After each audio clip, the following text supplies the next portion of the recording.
Welcome to Turning Hard Times into Good Times. I'm your host, Jay Taylor, and I'm speaking to you from New York City on this, the second day of 2018. And I do want to take this opportunity to wish you all a very happy, healthy, prosperous, and peaceful 2018. We do want to thank our sponsors for making the show economically viable. Our sponsors for today's show, Bonterra Resources, RN Resources, Novo Resources, Genesis Metals Corp., and Uranium Energy Corp. We have a very busy day today, so let's get right to it. I've titled today's show, Looking into 2018, with Dr. Quentin Henning, Michael Oliver, and Chen Lin. Looking back at 2017, the hottest gold exploration stock on the planet was a sponsor to this show, namely Novo Resources. But the shares have fallen back quite a bit from a high of around $7 in U.S. money to around $3 earlier today. Was the big run-up in 2017 much ado about nothing, or is there reason to believe Dr. Henning may indeed be on to discovering the next Witwatersrand deposit, this one being located in northwestern Australia? Dr. Henning will update us on the potential and the challenges remaining that company's very exciting Australian gold exploration project. Well, as we enter into 2018, Michael Oliver is bullish on commodities, including precious metals, and especially on agricultural commodities. He is equally bearish, however, on the dollar, on stocks and bonds. He will explain his positions on these key markets in just a few minutes after a first commercial break. But right now, I'm really happy to tell you that my friend Chen Lin is with me. Chen has been hugely successful, especially in the biotech and energy sectors over the last few years, and I think he is ready to share a couple of his top ideas with us. So thanks for joining me today, Chen. Thank you, Jay. Always good to have you with me, Chen. And before we get started, I want to tell our listeners they should go to chenpicks.com, chenpicks.com, to sign up for What is Chen Buying, What is Chen Selling.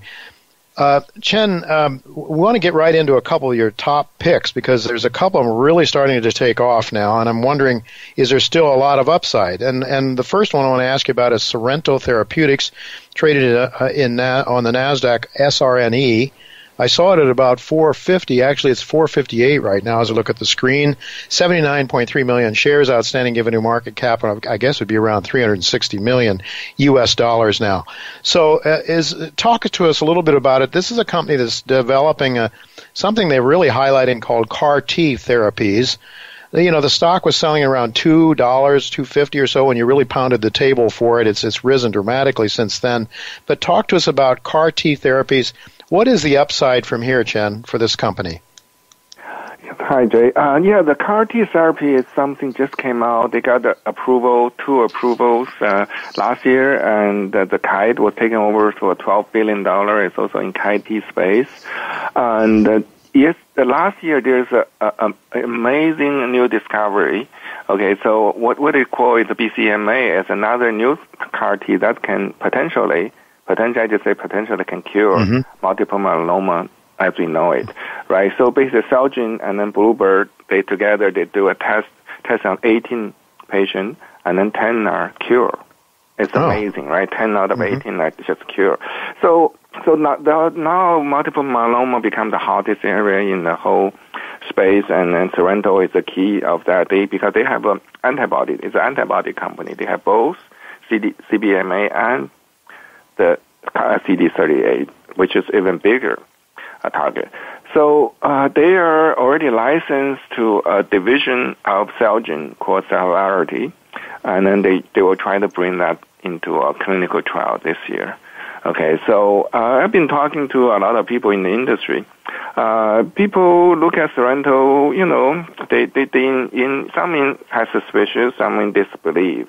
So basically is if anything of what they said is true, the company should worth billions of dollars, not hundreds of millions. So, but they already licensed, the division of Celgene Celularity spin-off the Celgene already licensed their technology. So they are proof of their technology. So this year is going to be a spectacular, if possible, it will be a spectacular year for Sorrento. And they will go through, in February, their painkiller will get FDA decision, and then hopefully after a few months, they will get a major license deal to and first clinical trial of their multiple myeloma CAR-T, and then potentially afterwards could be an IPO in Hong Kong, right? Hong Kong just recently, this year, just opened up a biotech company to be listed without any revenue. Used to be company without revenue cannot be listed.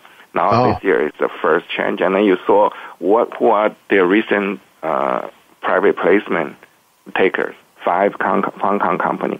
So those are very, very strong indications that they could potentially list in Hong Kong, probably at a much, much higher price, assuming they meet, their milestone. So this company, from now on, they can grow much, much, they have a lot of room, could go to double digit. Today, right now, it's up about 18%.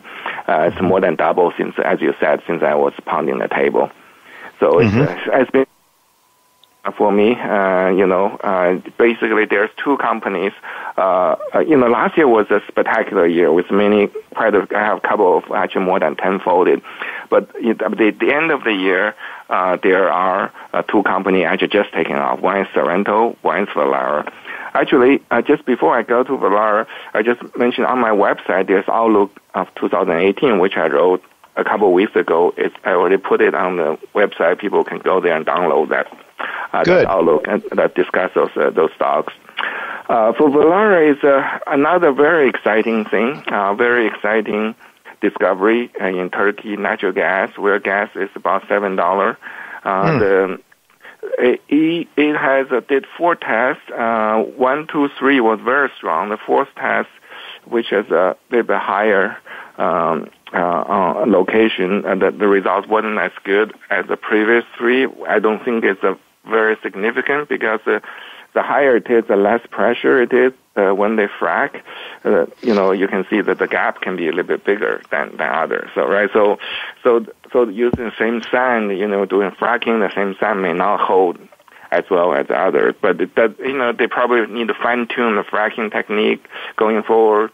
But the concept already proven, and company will.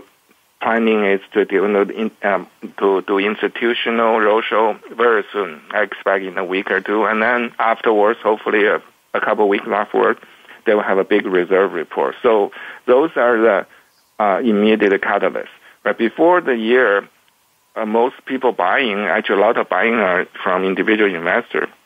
The institutions now after New Year they come take a look. So there could be a lot of buying from now on. So we'll see. And the volume has been dropped significantly. So in consolidation, I hope it will go to new highs in the new year. All right, because, again, these are 2 that you've just very recently recommended, the ones you just talked about. Sorrento, I mean, it was just a few weeks ago, it seems, maybe a month or a couple of months ago, maybe now, $2 to $2.50. It's now trading at $4.50 or $4.60, somewhere in that range. And then with Valera was just even more recently at 75 cents, I saw back in November. It's now at, and we're talking Canadian dollars there, it's now about $5 Canadian, I believe. So so you see some, I mean, with Sorrento, obviously, getting back to Sorrento, the painkiller, that could be a catalyst in the middle of the year sometime, Chen, that could drive this stock higher?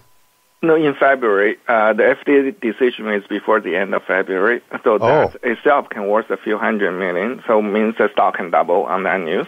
And then will be there will be the first clinical trial, of their, CAR T therapy. CAR T, yeah. And, potentially find another partner, major partner, to contribute hundreds of millions of dollars. Recently, Johnson & Johnson just licensed the BCMA from one of their competitors in China. And Johnson & Johnson paid $400 million just for down payment, plus milestone, plus royalty. The whole deal worth billions of dollars.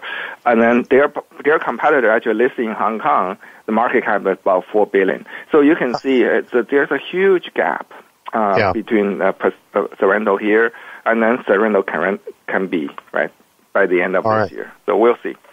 Well, it's very exciting, Chen, and. Again, folks, it's chenpicks.com, chenpicks.com. Go there. You've got something there for people. Again, Chen, what was that you said you have there? Outlook of this year. I talk about both Sorrento, Valera, and a few other stocks, including Neptune. I'm not sure we have time. Get 30 seconds, Chen. 30 seconds. Just talk about Neptune. Traded NEPT as a symbol. 78.6 million shares, $2.42, I think. That's up too. That's up also very big in the last few weeks, I believe. Yeah, exactly. I was telling subscribers to buy when it was $1. It's more than double. I've been holding this for 6-7 years.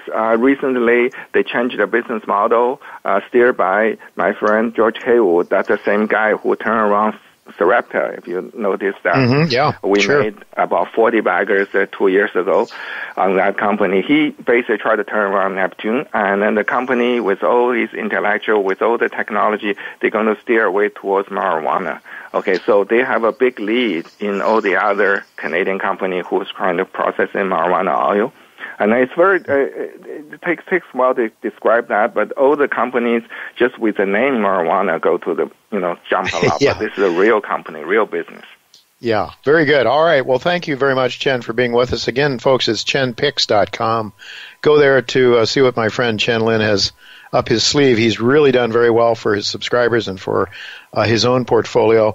So, consider subscribing to Chen's letter. Thanks so much for being with us again, Chen. It's always a pleasure having you.